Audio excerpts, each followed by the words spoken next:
수업 시작했습니다. 안녕하십니까? 네. 자, 오늘부터 해서 여러분들이 이제 4월, 5월, 6월 자 이제 우리 기본 이론 과정에다가 기출 이론 과정을 같이 합쳐가지고 지금 들어가는 과정이에요. 그래서 우리 2시간당 과정은 1월부터 3월까지는 이론 과정을 했다 그러면 이제 4월부터 6월까지 총 3개월간에 걸쳐서 여러분들 교재 뒤편에 나와 있는 기출문제를 같이 응용을 해서 기본 이론 내용 정리하고 나서 그날 배웠던 내용에 대해서 기출문제를 같이 풀어드릴 겁니다. 그러니까 항상 오시기 전에 미리 1, 2월부터 3월까지 진행했었던 내용들 있잖아요. 그걸 미리 좀 듣고 오세요. 아시겠어요? 그래서 뭐 오늘 뭐 처음 들으신 분도 계실 거고 기존에 공부하셨던 분들도 계실 건데 1월부터 3월까지 해서 기본 이론 과정 진행했던 거 있잖아요. 그걸 미리 그날 수업할 내용을 미리 듣고 오셔야 돼요. 그리고 나서 요 수업 시간에 복습을 한다고 생각을 하셔야 돼요.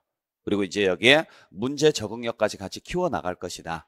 그렇게 해서 준비를 좀 해주시길 부탁드립니다. 그리고 나중에 이제 7월달, 8월달에 가게 되면은 지금 4월부터 6월까지 했던 기출 내용 있잖아요. 기출 문제랑 그 다음에 예상 문제 다시 혼합해서 문제를 풀어드리도록 하겠습니다. 혼합해서. 그러면은 이제 문제 두 가지 과정을 다 한꺼번에 푼다라고 보시면 될 것 같아요.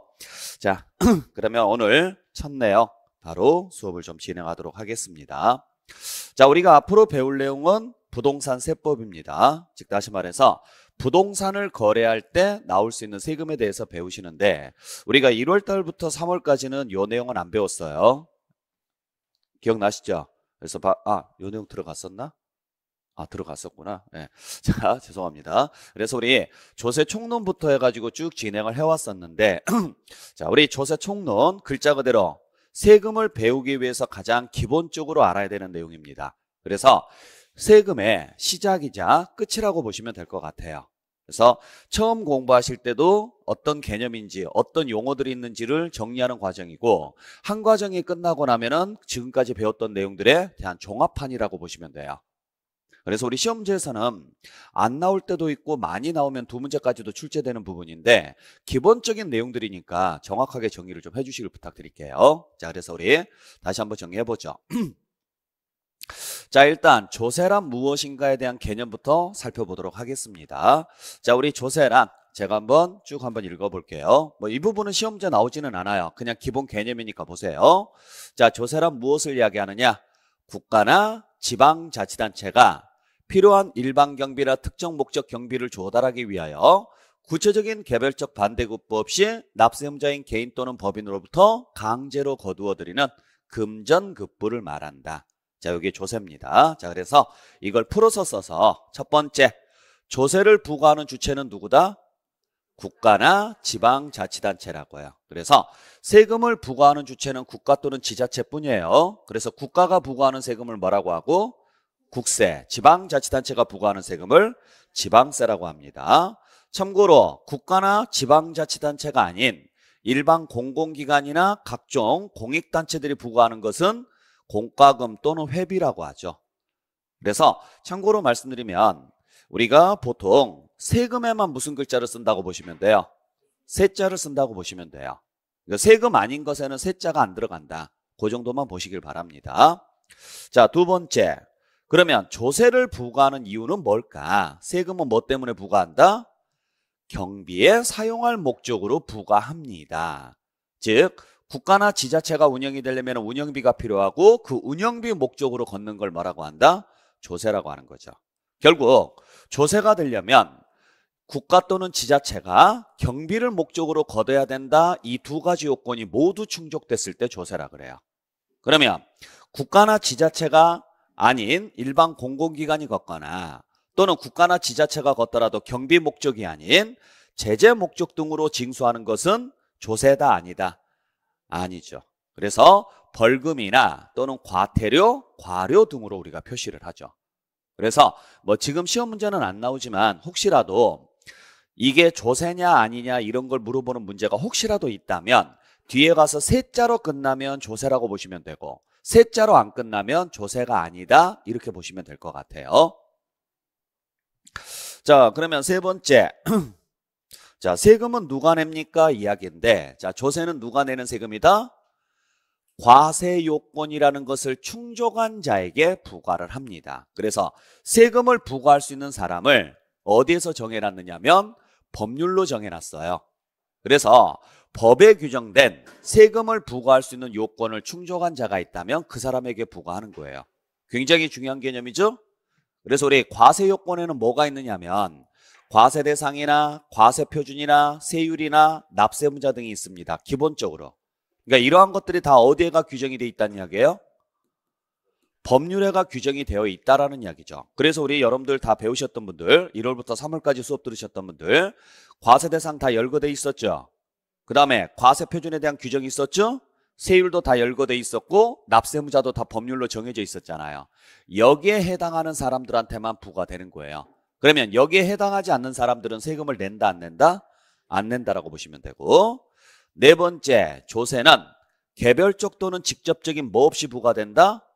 반대급부 없이 부과됩니다. 반대급부라는 말이 무슨 말이라 그랬어요? 대가. 즉 세금이라는 것은 국가나 지자체 운영 경비로 사용하라고 기부하는 거예요. 기부. 그러니까 나를 위해서 쓰라는 돈은 아니죠. 그렇기 때문에 나한테 직접적으로 돌아오는 대가는 있다 없다? 없다. 물론 공통적이고 전체적인 혜택은 있습니다. 우리가 세금을 냈기 때문에 다른 사람들이요, 나를 포함한 모든 사람들이 좀 더 편안하게 이용할 수 있고 안전하게 이용할 수 있는 이런 혜택들은 받지만 개인적인 혜택은 못 받는다는 이야기죠. 자, 그 다음에 조세는 어떻게 징수하는 것을 말한다? 강제적으로 징수하는 것을 말합니다. 그러니까 세금이라는 것은 필요한 거죠. 세금이 없으면 나라가 유지가 안 되니까. 그래서 어쩔 수 없이 강제적으로 징수하는 것이고, 그러다 보니까 무슨 관계가 아니다? 계약 관계가 아닌 거죠. 당신이 대한민국 사람이니까 세금을 낼 겁니까 말 겁니까? 계약서 쓰는 게 아니라고요. 당연히 대한민국 사람이라면 대한민국에 뭘 내야 되는 거예요? 세금을 내야 되는 거죠. 마지막으로 조세는 어떻게 내는 것을 원칙으로 한다? 금전으로 내는 것을 원칙으로 합니다. 왜 금전으로 내야 된다 그랬어요? 그렇죠. 편의성 때문에 그래요. 그러니까 세금이라는 것은 저축을 목적으로 가지고 있는 게 아니죠. 세금은 쓰는 게 목적입니다. 그러면 사용하기 제일 편한 수단이 뭘까? 금전이라는 거죠. 그래서 되도록이면 세금은 뭘로 걷는 걸 원칙으로 한다? 현금으로. 다만 현금으로 내기가 곤란한 경우가 있을 수 있어요. 그때 한해서는 아주 예외적으로 물건으로 납부하는 것을 인정하고 있죠. 우리나라 세법은. 자, 그래서 여기까지가 조세의 기본 개념인데, 자, 쭉 한번 연결해서 읽어보겠습니다. 자, 다시 한번. 첫 번째, 조세는 누가? 국가 또는 지방자치단체가. 두 번째, 무엇을 목적으로? 경비 충당을 위한 재정 수입을 목적으로. 세 번째, 누구로부터? 과세 요건을 충족한 자로부터. 네 번째, 뭐 없이? 반대급부 없이. 다섯 번째, 어떻게? 강제적으로 징수하는 것을 말하며, 여섯 번째, 무엇으로 내는 것을 말한다? 금전으로 내는 것을 말합니다. 요게 조세예요. 자, 그래서 이걸 다시 한번 정리하면, 조세란 누가? 국가 또는 지방자치단체가 뭐에 사용할 목적으로? 경비에 충당할 목적으로. 누구로부터? 과세 요건을 충족한 자로부터 걷어들이는 것을 조세라고 하고, 국가가 걷어들이는 세금을 국세, 지방자치단체가 걷어들이는 세금을 지방세라고 하고, 현행 국세 13개, 지방세 11개, 총 24개입니다. 그중에 우리 시험 범위는 5개고. 알고 계시죠? 취득할 때 내는 세금인 취득세, 등록면허세, 보유 중에 내는 세금인 재산세, 종합부동산세, 양도할 때 내는 세금인 양도소득세에서 총 5개라는 거예요. 자, 그리고 경비에 사용할 목적으로 걷다 보니 사용의 편의성을 위해서 어떻게 걷는 게 원칙이다? 금전으로 걷는 게 원칙이다.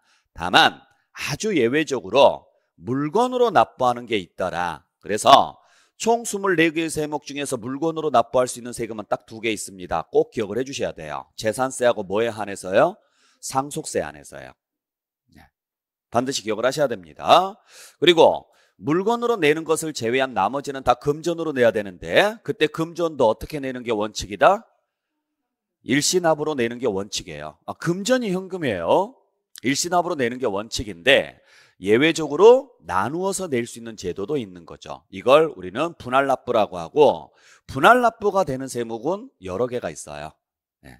자, 그래서 이 내용에 대해서 여러분들께서 다시 한번 확인을 해 주셔야 되는데, 자, 특히 우리 시험범인 요 5개의 세목 중에서 물납이 되는 게 있고 분할납부가 되는 게 있습니다. 요거 꼭 체크해 주시라 그랬어요. 그래서 다시 한번 정리할게요.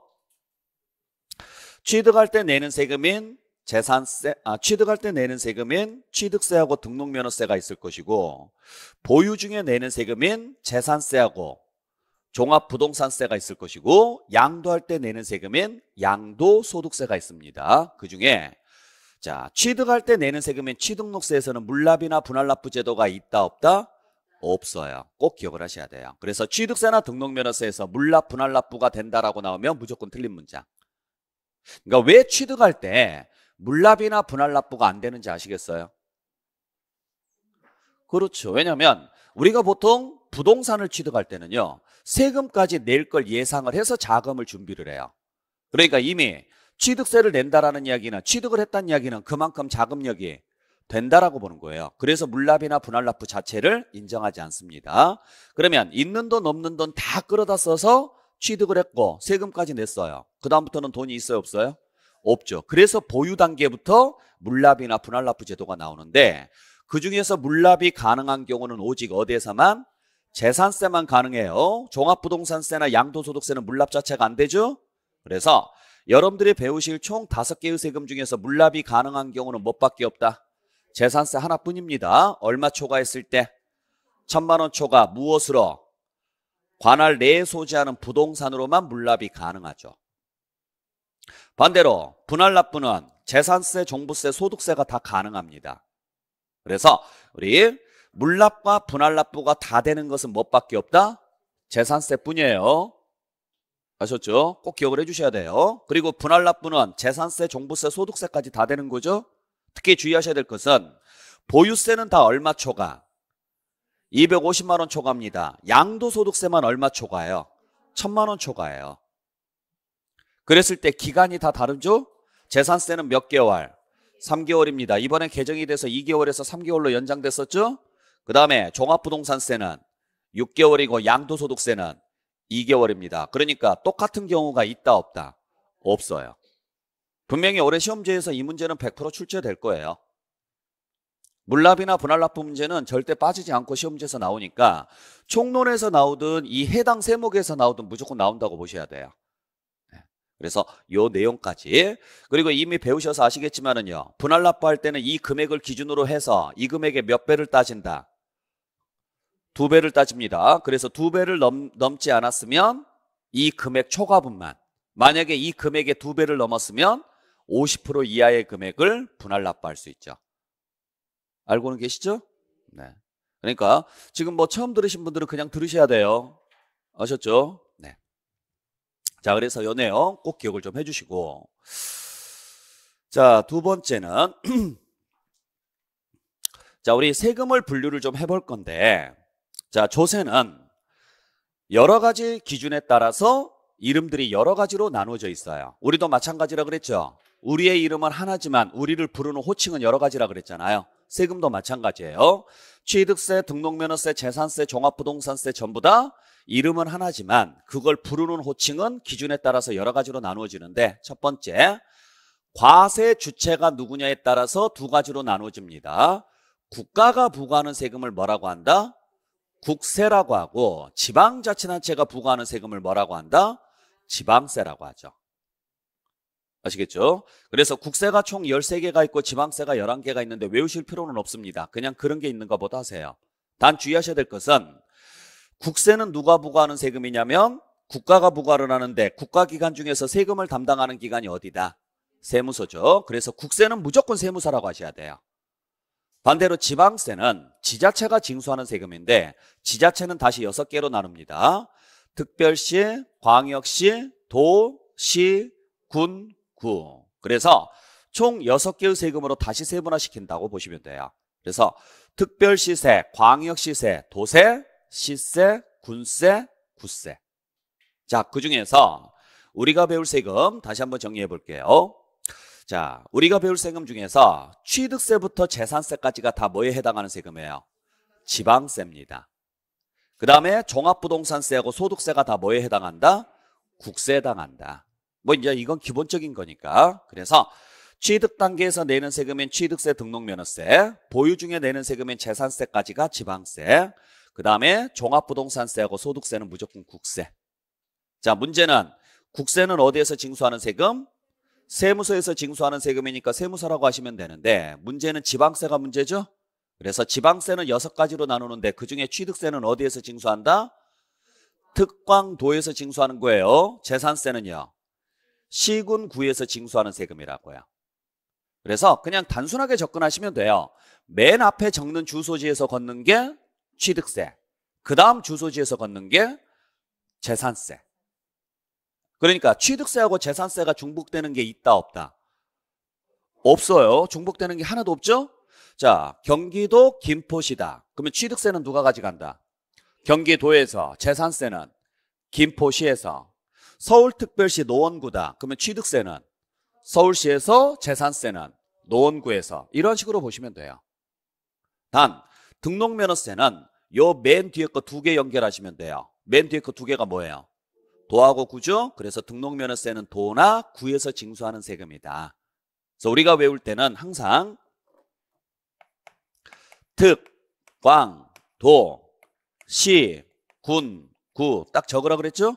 광역단체 3개 딱 적으시고 기초단체 3개 적으신 다음에 위에 3개가 뭐고? 취득세고, 밑에 3개가 재산세고, 맨 뒤에 거 2개 연결한 게 등록면허세고, 딱 이렇게 정리하시라고요. 항상. 네. 시험지에서 가끔 출제가 되니까 그래요. 반드시 기억을 좀 해주시길 부탁드립니다. 네. 자, 그래서 이 정도 정리를 해주시면 되고, 두 번째, 조세의 사용 목적에 따라서 다시 2가지로 나누어지는데, 일반적인 경비에 사용하면 뭐라고 하고? 보통세라고 하고, 특정 목적 경비에 사용하면 목적세라고 합니다. 그러니까 사용처가 정해져 있으면 무슨 세예요? 목적세예요. 딱 그 용도로만 쓰라고 정해져 있으니까. 사용처가 따로 정해져 있지 않으면 보통세인데, 대부분의 세금은 다 보통세입니다. 왜? 왜 사용처가 안 정해져 있을까요? 그렇죠. 왜냐하면 매년 써야 될 곳이 달라지니까 그래요. 근데 매년 써야 될 곳이 달라지는데 사용처를 정해놓으면 사용에 제한이 생기잖아요. 그래서 사용처를 따로 안 정해놓고 그냥 걷은 다음에 그때그때 필요한 곳이 있으면 쓰겠습니다라고 걷어들이는 게 대부분이라고요. 그래서 우리가 배우는 세금은 전부 다 보통세예요. 취득세, 등록면허세, 재산세, 종부세, 소득세 다 통틀어서 다 보통세입니다. 걷어서 어디에 쓰느냐? 아무 곳에나 쓰겠습니다.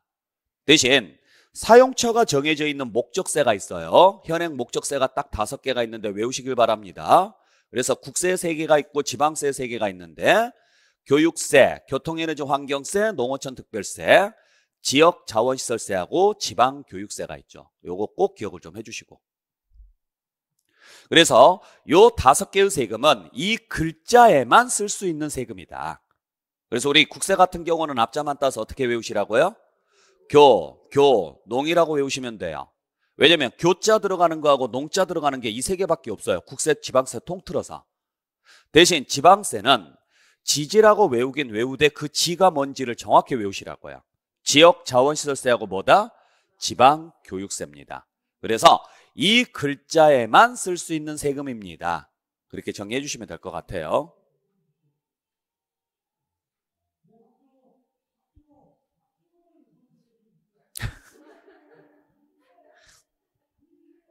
꼭 선거하세요. 투표가 선거 아니에요?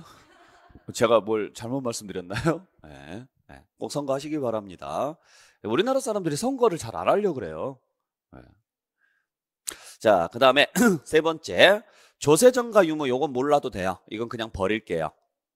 아시겠어요? 네. 자, 이건 그냥 버리시고. 자, 그래서 우리가 배우는 세금은 전부 다 무슨 세금이다?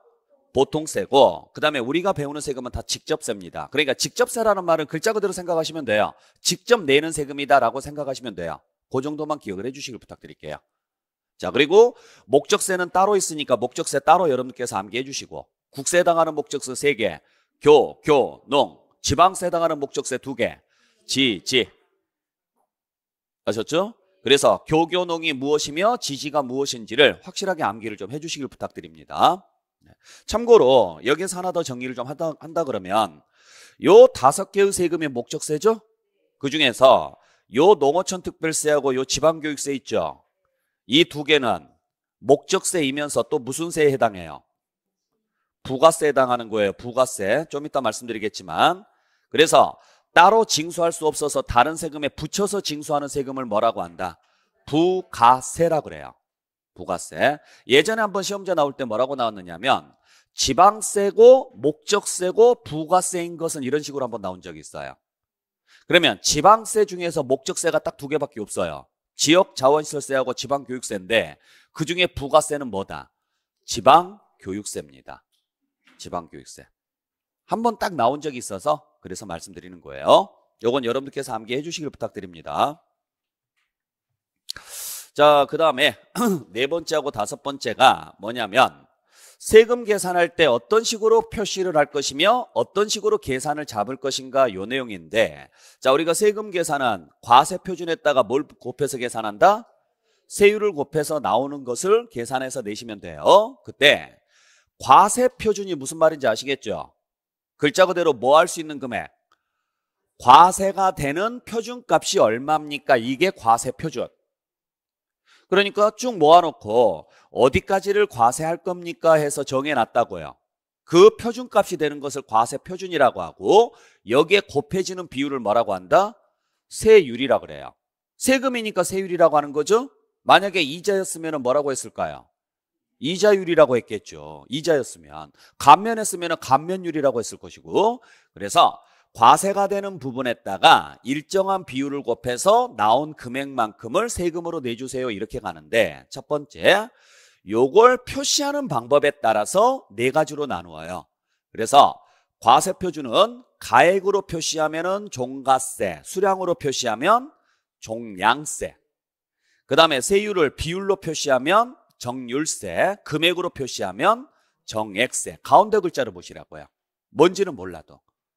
그때 종가세로 가면은 전부 다 종률세로 나오고 종량세로 가게 되면은 전부 다 정액세로 나오는데 대부분은 다 어떤 식으로 돼 있느냐면 종가세, 정률세 구조로 돼 있습니다. 그러니까 가액에다가 일정한 비율을 곱해서 계산하는 거죠. 그죠? 예를 들어서 10억에 4%를 곱해서 4천만 원의 세금을 냅니다. 이런 식으로 간다라는 이야기죠. 그러면 앞에 나오는 것을 뭐라고 이야기하고 과세 표준, 뒤에 곱해지는 것을 세율. 근데 금액으로 나왔으니까 무슨 세? 종가세. 비율로 표시되어 있으니까 정률세. 이게 대부분이라고요. 그래서 우리가 배우는 세금은 전부 다 무슨 구조로 돼 있어요? 종가세, 정률세 구조로 돼 있는데 딱 하나 종량세, 정액세 구조로 가는 게 하나 있었죠. 뭐예요? 우리가 배우는 범위 내에서. 그렇죠. 등록면허세 하나 있죠. 등록면허세에서 뭐 할 때? 말소할 때 건당 6,000원 곱해가지고 계산을 하는 거죠. 건당 6,000원을 곱해서 세금을 계산하는 거죠. 그러니까 과세 표준이 금액이 아니라 뭘로 잡혔어요? 수량으로 잡혔죠. 수량으로 잡혔으니까 종량세. 그러다 보니까 세율이 금액으로 나오잖아요. 그래서 무슨 세? 정액세. 이런 식으로 가는 거죠. 그래서 우리가 종가세는 정률세로 가야 되고 종량세는 정액세가 곱해져야 돼요. 만약에 종가세인데 정액세가 곱해지면 말이 돼요, 안 돼요? 안 되죠. 10억 곱하기 6,000원 하면요 6조예요. 죽으란 소리죠. 그러니까 이렇게는 연결이 안 된다라는 이야기죠. 건당 4% 이게 계산이 안 되는 거잖아요. 그러니까 이렇게 대각선으로는 연결이 될 수가 없죠. 자, 이건 뭐 그렇게 중요한 내용은 아니고 이제 진짜 중요한 내용은 이 내용이죠. 다시 과세 표준을 잡을 때 물건 중심으로 계산하면 무슨 세라고 하고 물세, 사람 중심으로 계산하면 인세라고 합니다. 그리고 거기에 곱해지는 비율이 고정된 세율을 곱하면 비례세, 점진적으로 늘어나는 세율을 곱하면 누진세라 그래요. 자, 그랬을 때 대부분은 물세 구조는 비례세로 가는 거고 인세 구조는 뭘로 가요? 누진세로 갑니다. 물론 예외는 있습니다. 물세 구조 중에서도 누진세가 있고 인세 구조 중에서도 비례세가 있긴 해요. 그러니까 여기는 대각선으로 가는 경우도 있는데 원칙은 물세가 비례세고 인세가 누진세입니다. 그래서 결론부터 이야기하면 지방세는 다 무슨 구조가 원칙이에요? 물세 구조가 원칙이고 국세는요. 인세가 기본인 거예요. 국세는. 그리고 물세로 가면은 비례세가 기본인 거고 인세로 가면은요. 누진세가 기본인 거죠. 물론 예외는 있어요. 여기도요. 지방세임에도 불구하고 인세 구조로 가는 경우도 있고요. 국세임에도 불구하고 물세 구조로 가는 경우도 있긴 해요. 근데 요건 아주 예외적인 사항이니까 일단 기본적인 것만 여러분들께서 정확히 알고 계시면 될 것 같은데, 자, 다시 한번 정리를 할게요. 이미 배우셔서 아시겠지만, 자, 우리가 A라는 물건이 있고 B라는 물건이 있고 C라는 물건이 있다. A가 10억짜리고 B가 5억짜리고 C가 4억짜리더라. 근데 A를 봤더니 갑이 소유하고 있는 거고 B도 갑이 소유하고 있는 거고 C는 갑과 을의 공동명의더라. 예를 들어서 그러면 세금 계산하는 방식은 두 가지 방식이 있다. 첫 번째, 10억에다가 세율 곱해가지고 세금 계산하시고 5억에다가 세율 곱해가지고 세금 계산하시고 4억에다가 세율 곱해가지고 세금 계산해서 그 사람들한테 부과하는 방식. 요게 무슨 방식? 물세. 즉 물건 하나씩 하나씩 계산해서 세금 부과합시다. 요게 물세. 그러지 말고 누구 건지 봅시다. 봤더니 갑과 을의 겁니다. 그러면 갑의 것만 싹 한번 묶어봅시다. 묶어봤더니 갑이 가지고 있는 게 A하고 B하고 C의 절반이네요. 그렇죠? 그러면 10억 가고 5억 가고 2억이니까 17억이 되네요. 여기에다가 뭘 곱해서? 세율을 곱해서 세금 계산해서 부과하겠습니다. 이런 구조로 가는 게 인세. 자, 차이점 아시겠죠? 누구 겁니까를 보고 판단하면은 인세. 그냥 이게 누구 건지에 관계없이 얼마짜리입니까를 가지고 계산하면은 물세. 근데 국세는 대부분 이런 식으로 계산하고 지방세는 대부분 이런 식으로 계산한다고요. 이유는 간단하죠? 지방세는 각 지역별로 세금을 징수를 해야 되는데 이걸 합쳐서 계산하면은요, 다시 지역별로 다시 나눠야 돼요. 이게 불편해서 지방세는 그냥 그 지역에서 걷어가세요라고 해서 뭐별로 계산하는 거예요? 물건마다 계산하는 거예요. 그래서 물건 계산해서 그 지역에서, 이 물건 계산해서 그 지역에서 걷어가면 돼요. 하지만 국세는요, 어느 지역에 있느냐가 중요하다, 안 중요하다? 안 중요합니다. 왜? 전국을 하나로 놓고 계산하니까. 그래서 누구 겁니까를 보고 계산하는 거예요. 잘 기억을 해주셔야 돼요.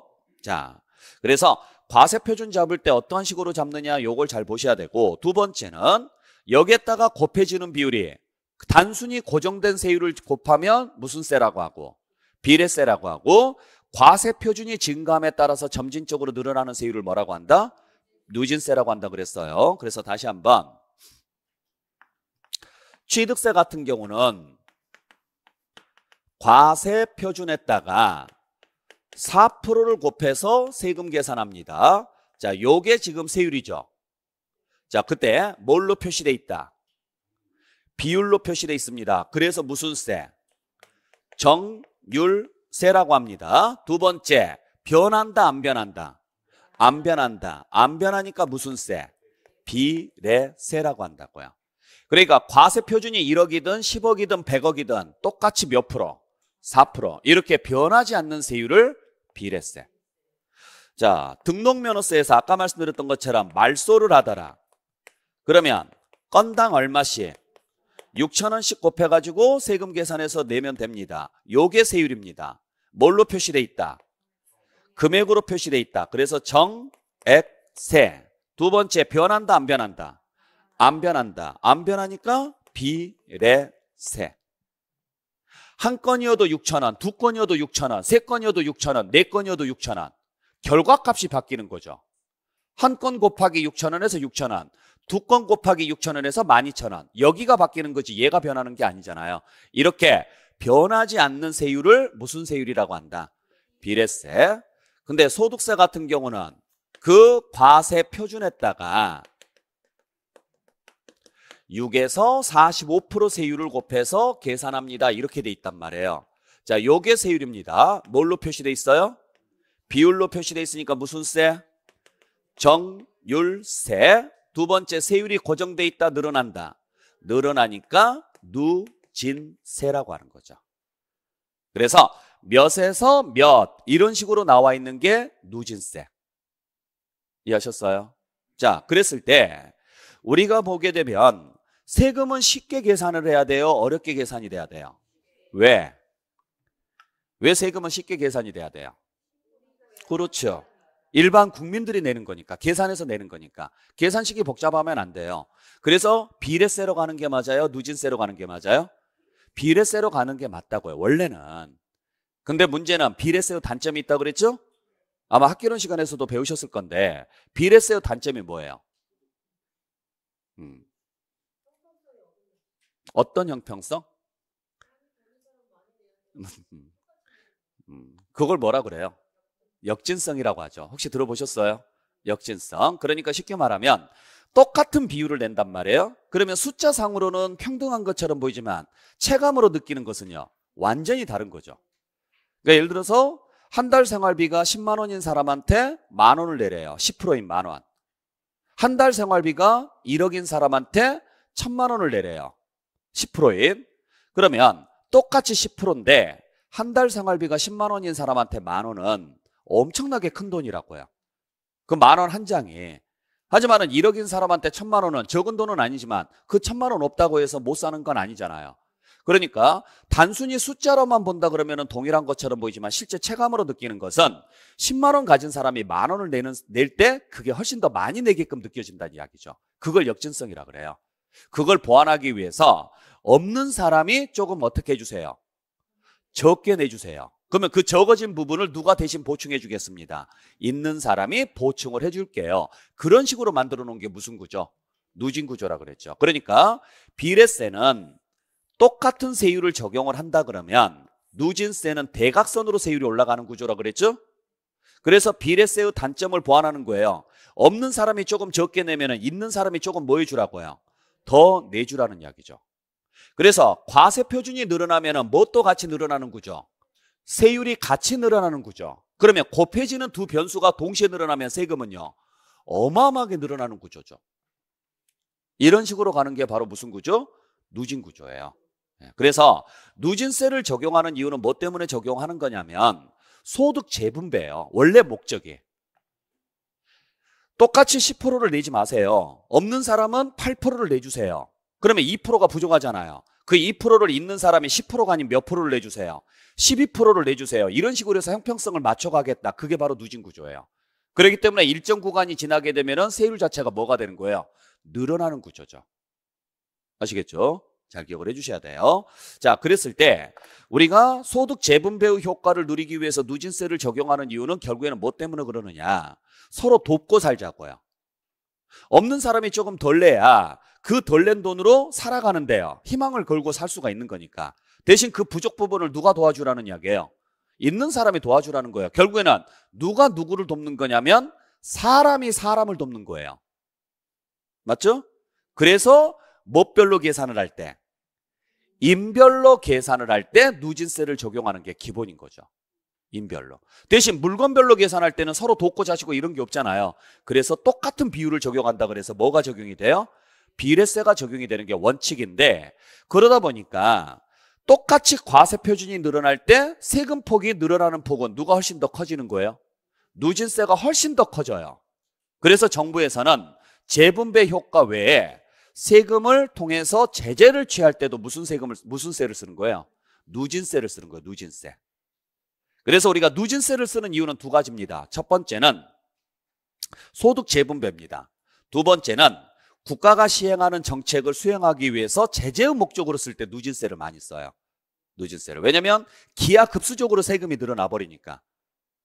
이 개념을 잡고 들어가셔야 돼요. 나중에 가서 우리가 누진세를 적용하는 이유를 알고 외우셔야 시험 볼 때 절대 헷갈리지가 않거든요. 그냥 얘는 누진세입니다, 얘는 비례세입니다 이러면 나중에 가면 굉장히 많이 헷갈려요. 그러니까 개념 자체를 이해하고 들어가셔야 돼요. 네. 자, 그랬을 때 우리가 배우는 세금 중에서 아까 말씀드렸던 것처럼 취득세부터 재산세까지는 다 무슨 세금에 해당한다 그랬어요? 지방세에 해당한다 그랬고, 지방세는 지방별로 세금을 계산해야 되니까 뭐별로 계산하는 게 원칙이다? 물건별로 계산하는 게 원칙이고 거기에 고정된 세율은 비례세를 적용하는 게 원칙이라고요. 반대로 재산세나 종합부동산세나 소득세는 다 뭐에 해당하고? 국세에 해당합니다. 국세는 뭐별로 계산하는 게 원칙이고 인별로 계산하는 게 원칙이고 뭘 적용하는 게 원칙이에요? 누진세를 적용하는 게 원칙이죠. 그래서 항상 요게 기본인 거예요. 기본. 그러다 보니까 지방세는 물세고 비례세, 국세는 인세고 누진세입니다. 그래서 작년에 우리 학교론 시험 문제 나왔었던 게 이 문제가 출제가 됐었죠. 재산세하고 종부세 문제가 출제가 됐었죠. 재산세하고 종합부동산세는 둘 다 공통점이 뭐다? 보유세라는 거예요. 근데 보유세라는 거 말고는요 차이점이 많죠. 일단 첫 번째, 재산세는 지방세지만 종부세는요 국세입니다. 두 번째, 재산세는 물건별로 계산하지만 종부세는요 인별로 계산합니다. 그러다 보니까 한 사람이 여러 개의 재산을 가지고 있다고 했을 때 재산세는 이걸 합산한다 안 한다? 안 합니다. 합산하지 않냐고 재산별로 계산합니다. 하지만은 종부세는 이걸 다 뭐 하는 거예요? 합산하는 거죠. 그리고 재산세는 비례세가 기본이지만 종부세는요 누진세가 기본인 거예요. 물론 예외는 있습니다. 그래서 작년에 학교론 문제에서 그 예외 부분 때문에 뭐가 된 거예요? 중복정답이 된 거죠. 원래 재산세는 지방세니까 뭐별로 계산하는 게 원칙이에요? 물건별로 계산하는 게 원칙인데 예외적으로 그래서 원래 지방세는요 인세 구조가 없어요. 그럼에도 불구하고 재산세부터 뭐가 나오기 시작하는 거예요? 인세가 나오기 시작하는 거죠. 인세가. 아시겠죠? 그래서 우리가 재산세에서 인별로 계산하는 게 뭐가 있었어요? 그렇죠. 토지죠. 토지. 종합합산 토지하고 별도합산 토지가 있었잖아요. 그건 투기 방지를 위해서 납세무자가 소유하고 있는 토지가액을 모두 뭐 한다 그랬어요? 합해서. 이 문제 때문에 작년에 학교론 문제가 중복정답이 된 거죠. 이게 모두 정답 처리가 된 거죠. 이재계에서. 그러다 보니까 비례세 외에 뭐가 동시에 나와요? 누진세가 동시에 나오죠. 원래 지방세는 누진세가 안 나와야 정상이에요. 아셨죠? 그 다음에 국세는 다 뭐별로 계산해요? 인별로 계산합니다. 그러니까 종합부동산세나 소득세 다 인별로 계산합니다. 그래서 원래는 다 뭐가 나와야 돼요? 누진세가 나와야 돼요. 근데 종부세에서 누진세 외에 비례세가 나오는 경우가 있어요, 없어요? 있죠? 어떤 경우? 그렇죠. 법인 소유 주택은 비례세를 적용한다 그랬죠. 최고세율을 적용한다 그랬잖아요. 2.7%나 5%를. 그 다음에 양도소득세도 원래는 6에서 45% 누진세가 원칙인데 예외적으로 비례세가 적용되는 경우 있었죠?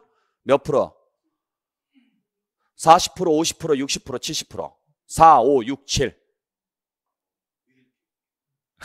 그러니까 미등기나 단기 매매였을 때 그건 비례세로 간다 그랬죠.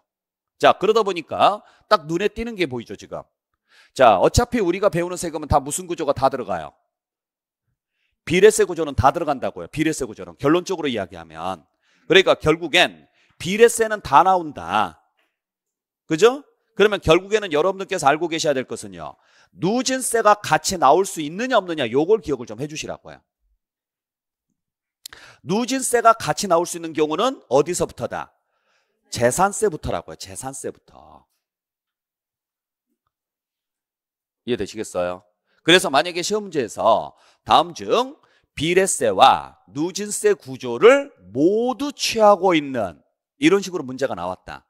그러면 취득세나 등록면허세는 무조건 버리고 가시라고요. 취득세나 등록면허세는 뭐는 나오더라도 비례세는 무조건 나옵니다. 하지만 누진 구조가 나온다 안 나온다? 안 나온다라는 거죠. 그래서 취득세하고 등록면허세에서만 누진 구조가 없고 재산세부터는 무조건 뭐가 나오기 시작한다? 누진세가 나오기 시작하는 거죠. 그래서 참고로 재산세에서 누진세가 나오는 게 뭐가 있어요? 토지 몇 단계? 토지 몇 단계? 3단계. 그 다음 또 주택. 주택은 몇 단계? 4단계입니다. 4단계. 그래서 재산세는 3단계, 4단계예요. 자, 종부세는요. 토지는 몇 단계? 3단계입니다. 똑같이. 그래서 재산세, 종부세, 토지는 전부 다 몇 단계 누진세? 3단계 누진세. 단 주택은 7단계죠. 종부세로 넘어가면 7단계. 단 그게 법인 소유 주택이면 비례세로 빠진다 그랬잖아요. 아시겠어요? 그 다음에 양도소득세는 몇 단계 누진세? 8단계. 그러니까 여기가 3, 4가 있고 여기는 3, 7이 있고 여기는 8이고 8단계 누진세고. 나중에 한번 쭉 정리해 보실 필요가 있어요. 그래서 몇 프로인지, 그 3단계가 무엇인지, 그 4단계가 무엇이고 7단계가 무엇이고, 그 다음에 양도소득세는 원래 기본이 8단계 누진세니까 잘 기억을 좀 해주셔야 돼요. 자, 요 내용 꼭 정리를 해주시고, 그리고 참고로 아까도 말씀드렸지만은 전부 다 종가세, 정률세 구조로 가지만 종량세, 정액세 구조로 가는 경우는 어디밖에 없다. 등록면허세, 말소 등기했을 때. 그 정도 정리해 주시길 부탁드립니다. 자, 그래서 여기까지가 지금까지 우리가 배웠던 내용들의 전체적인 내용이고, 자, 여기 이제 추가해서 우리 독립성 여부에 따라서 다시 두 가지로 나누어지는데, 독립적으로 내는 세금을 뭐라고 하느냐면 독립세, 독립적으로 낼 수 없어서 다른 세금에 붙여서 내는 세금을 뭐라 그래요? 부가세라 그래요. 부가세. 그러니까 실무에서는 부가가치세를 줄여서 부가세라고 하는데, 부가가치세하고 부가세는 다른 말입니다. 글자 그대로 부가가치세는 가치가 창출됐기 때문에 내는 세금이고, 부가세는 따로 징수할 수 없어서 다른 세금에 붙여서 징수하는 세금이에요. 여기에는 딱 두 가지밖에 없어요. 뭐하고 뭐예요? 농어촌 특별세하고 지방교육세죠. 그래서 아까 앞에서 자, 우리 농어촌 특별세하고 지방교육세 이 두 개 다 뭐에 해당하는 세금이다? 목적세입니다. 즉 농어촌 발전이나 지방교육 발전을 위해서만 쓸 수 있는 세금인데, 이 세금들은 다 뭐에 해당하는 세금이다? 부가세에 해당하는 세금이라고요. 왜냐? 징수할 사람이 없어서. 그러니까 상식적으로 우리가 봤을 때 농어촌 특별세하고 지방교육세를 누구한테 징수를 해야 될까요? 라는 걸 물어보면 아무도 대답을 못해요. 그렇잖아요. 농어촌 특별세를 누구한테 징수해야 될까요? 지방교육세를 누구한테 징수해야 될까요? 물어보면 단 한 사람도 대답을 못합니다. 정부도 마찬가지예요.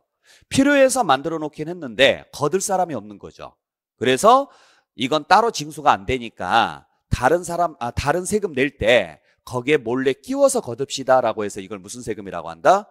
부가세라고 하는데, 어디에 붙느냐? 우리가 배우는 세금에 다 붙어요. 자, 그래서 요 붙는 순서를 여러분들께서 좀 기억을 해주셔야 돼요. 붙는 순서를. 그래서 우리가 취득할 때 내는 세금이 뭐예요? 취득세, 등록면허세고, 보유 중에 내는 세금이 재산세, 종합부동산세죠? 그랬을 때 순서별로 갑니다. 농, 지, 농으로. 어차피 농어촌 특별세하고 지방교육세 딱 두 개인데 어떤 식으로 순서를 배열할 거냐? 취득세, 등록면허세는 농지로 가세요. 그러면 보유세는 뒤집으랄 거예요. 지농으로. 취득 단계가 농지로 갔으니까 보유 단계는 지농으로 뒤집으시면 되고, 그때 취득세 부과되는 세금만 몇 프로고 10%고 나머지는 다 몇 프로예요? 20%다라고 알고 계시면 될 것 같아요. 이 정도로.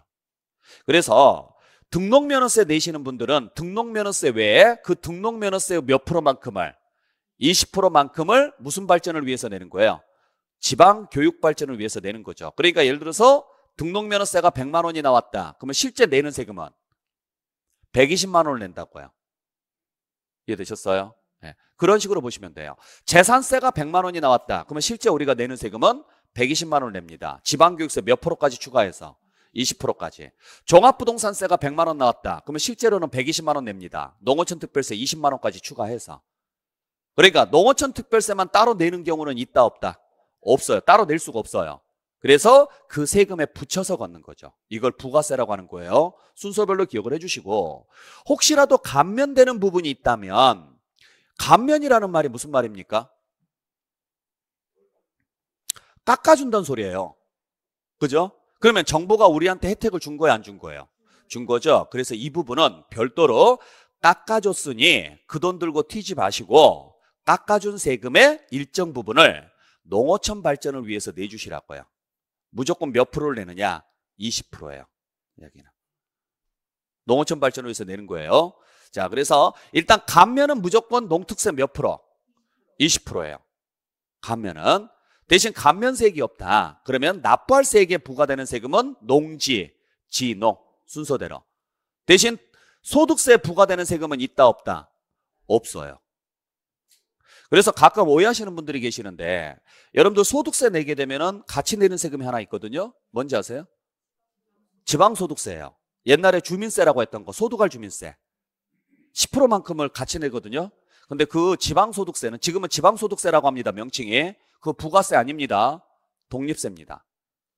그래서 아마 그 홈택스로 신고해 보신 분들은 아시겠지만은 소득세 신고를 하면 지방소득세가 따로 계산이 돼가지고 지방교육세가 계산이 돼서 소득세 합쳐서 안 나와요. 지방소득세 신고가 따로 화면이 넘어가 버립니다. 어디로 넘어가느냐? 위택스로 넘어가요.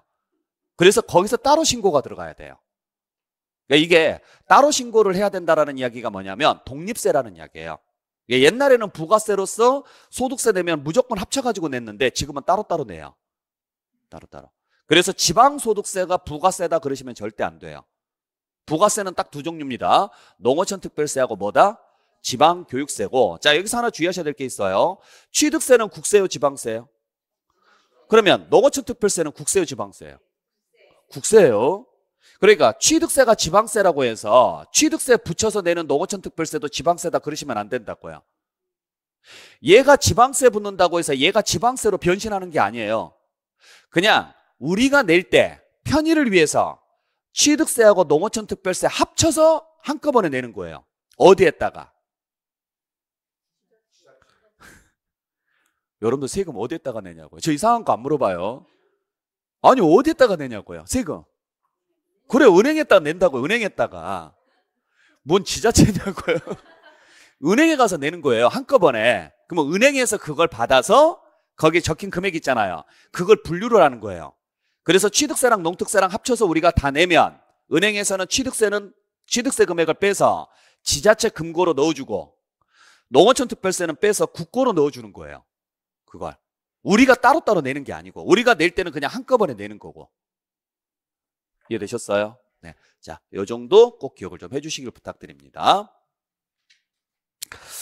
자, 그래서 지금까지 배웠던 내용을 다 표로 한번 정리를 해봤는데 자, 요 표에서 여러분들이 일단 기본적으로 보셔야 될 게 자, 취득세, 특광도세고 등록면허세는 도구세고 재산세는 시군구세다. 이거 꼭 기억을 좀 해주시고. 아셨죠? 자, 그 다음에 지방세는 다 무슨 구조로 돼 있느냐? 물세 구조로 돼 있고 국세는 다 무슨 구조로 돼 있다? 인세 구조로 돼 있는데 그중에 지방세임에도 불구하고 인세 구조가 같이 나오는 경우는 뭐밖에 없다? 재산세뿐이다. 뭐에 한해서? 토지에 한해서. 같이 정리하시고요. 네. 그리고 보시면은 아시겠지만은요. 비례세는 다 나온다. 비례세는. 그러면 여러분들께서 알고 계셔야 될 것은요. 누진 구조가 나오는 경우는 어디서부터다? 재산세부터다. 누진 구조가 나오는 경우는. 그러니까 취등록세에서는 누진 구조가 있다 없다? 없다. 같이 봐야 될 게 취등록세에서는요. 물납이나 분할납부 제도가 있다 없다? 없다. 그래서 취득세나 등록면허세 없는 제도가 기본적으로 두 가지인 거예요. 세 가지. 물납제도, 분할납부제도, 누진세제도. 이건 취등록세는 아예 없어요. 이해되셨어요? 네, 잘 기억을 좀 하시길 바랍니다. 자, 그래서 이러한 내용들로 해서 여러분들께서 다시 한번 확인해 주시길 부탁드릴게요. 자, 여기 이제 추가해서 우리 시험지에서 학교론 문제하고 세법 문제에서 자주 나오는 항목. 자, 부동산 활동 과정 속에서 어떠한 세금들이 나올 수 있는가를 물어보는 문제. 가장 기본적인 형태입니다. 그래서 취득할 때 나올 수 있는 세금, 보유 중에 나올 수 있는 세금, 양도할 때 나올 수 있는 세금. 요 문제들이 출제가 되는데 자, 취득할 때 내는 세금 중에서 가장 대표적인 게 뭐다? 취득세하고 등록면허세입니다. 보유 중에 내는 세금 중에서 가장 대표적인 게 재산세하고 종합부동산세입니다. 양도할 때 내는 세금 중에서 가장 대표적인 게 양도소득세입니다. 요건 기본이죠. 자, 여기에 추가해서 우리가 알아야 될 거 첫 번째, 요 지방교육세요. 자, 지방교육세는 취득 단계에서 나올 수 있습니다. 보유 단계에서도 나올 수 있습니다. 대신 양도 단계에서는요, 절대로 안 나옵니다. 그러니까 아까 말씀드렸던 것처럼 자, 취득세나 등록면허세 부과됩니다. 지방교육세는. 취득세나 등록면허세 부과되니까 취득세 나올 수 있죠? 재산세도 부과됩니다. 그러니까 재산 보유 단계에서도 나올 수 있습니다. 하지만은 양도소득세는 절대 부과되지 않습니다. 그래서 양도 단계에서는 나온다 안 나온다? 안 나옵니다. 반대로 소득세는 취득 단계에서는 절대로 안 나옵니다. 상식적으로 부동산을 취득하면서부터 소득이 발생하지는 않죠. 소득은 언제부터 발생해요? 보유 단계부터. 임대가 있으니까. 그래서 보유 중에 임대를 하게 되면은 소득이 발생하고 또 나중에 처분해서 소득이 발생하니까 무슨 단계에서 발생한다? 보유와 양도 단계에서는 나올 수 있어도 무슨 단계에서는 안 나온다? 취득 단계에서는 안 나오죠. 그래서 우리 지방교육세는 취득과 보유, 소득세는 보유와 양도인데 개념적으로 이해를 하시면 상관이 없지만 만약에 이해가 안 돼서 그냥 외워야 되겠다. 그러면 단순하게 외우시라고요. 제가 어떻게 외우라고 그랬어요? 기억 안 나요? 네. 그렇죠. 공부를 먼저 한다. 돈을 먼저 벌어라. 여러분들이 중개업을 하시려면 공부부터 해야 돼요? 돈부터 벌어야 돼요? 공부부터 하시라고요. 보통 우리가 공부를 먼저 한 다음에 자격증 따고 나서 중개업을 하시는 게 맞죠? 그러니까 공부하는 게 앞에 2개, 돈 벌어오는 게 뒤에 2개. 추접에도 이렇게 외우시라고요. 정 안 되면. 추접한 게 중요한 게 아니다. 한 문제라도 맞추는 게 중요한 거라고요. 그래서 교육세가 앞에 2개, 취득, 보유. 소득세가 뒤에 2개, 보유, 양도. 아셨나요? 수단과 방법을 가리지 말고 외우셔야 돼요, 이건. 네. 그래서 지방교육세는 원래 취득세, 등록면허세, 재산세 부과돼요.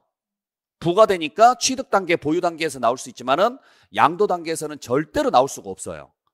대신 소득세는 보유와 양도 단계에서 나올 수 있죠. 임대와 양도니까. 취득에서는 나올 리가 없죠. 그 개념을 알면은 굳이 이렇게 안 해도 되는데 이게 생각이 안 난다 그러면 공부하고 나서 돈 벌어오자라고 생각을 하시라고요.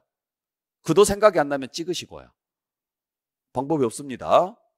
자, 그 다음에 농어촌 특별세하고 부가가치세가 있습니다. 이 2개는 무조건 다 나옵니다. 농어촌 특별세하고 부가가치세는. 그래서 이건 앞자만 따서 어떻게 외우면 돼요?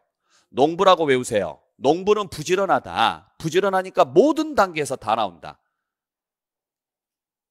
아셨죠? 그래서 원래 농어촌 특별세가 취득세도 부과되고 등록면허세 감면세계도 부과되고 종합부동산세도 부과되고 양도 단계에서 감면세계 부과가 돼요. 아까 앞에서 보시면 아시겠지만은 자, 취득세 나오죠. 등록면허세 감면세계도 나오죠.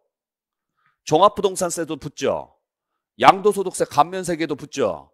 그러니까 농어촌 특별세는 모든 단계에서 다 나올 수가 있다고요. 취득, 보유, 양도 단계에서. 아시겠나요? 네. 그래서 지금 이 개념을 알게 되면은 따로 외울 필요는 없어요. 이 개념을 알게 되면은. 하지만은 지금 지방교육세를 보세요. 지방교육세 취득세나 등록면허세 붙죠. 그죠? 그러면 취득 단계에서 나오고 재산세 붙으니까요. 보유 단계에서 나오죠? 양도 단계에서는 죽었다 깨어나도 나올 수가 없다고요. 그래서 지방교육세는 취득과 보유 단계에서, 반대로 소득세는 보유와 양도 단계에서만, 그 다음에 농어촌 특별세는 다 나올 수가 있으니까 취득, 보유, 양도 단계에서 다 나올 수 있다고요. 거기에 부가가치세까지 포함해서. 네, 그렇게 해서 정리해 주시고, 마지막으로 인지세는 어디에서만 부과된다? 취득과 양도 단계에서만 부과됩니다. 보유 단계에서는 나온다, 안 나온다? 안 나옵니다. 즉 인지가 매매계약세에는 붙지만 임대계약세에는 안 붙는다고요. 그러니까 매매계약세에 붙는다는 이야기는 2장, 매도자용, 매수자용, 즉 취득과 양도예요. 하지만 임대계약세에는 인지가 안 붙습니다. 그러다 보니까 보유 단계에서는 나올 수 없다라는 이야기죠. 꼭 기억을 좀 해주셔야 돼요. 시험제 정말 잘 나오니까. 자, 그래서 이 내용까지 여러분들 확인해 주시길 부탁드릴게요. 자, 여기까지 정리하시고 잠시 쉬었다가 계속 이어서 가도록 하겠습니다.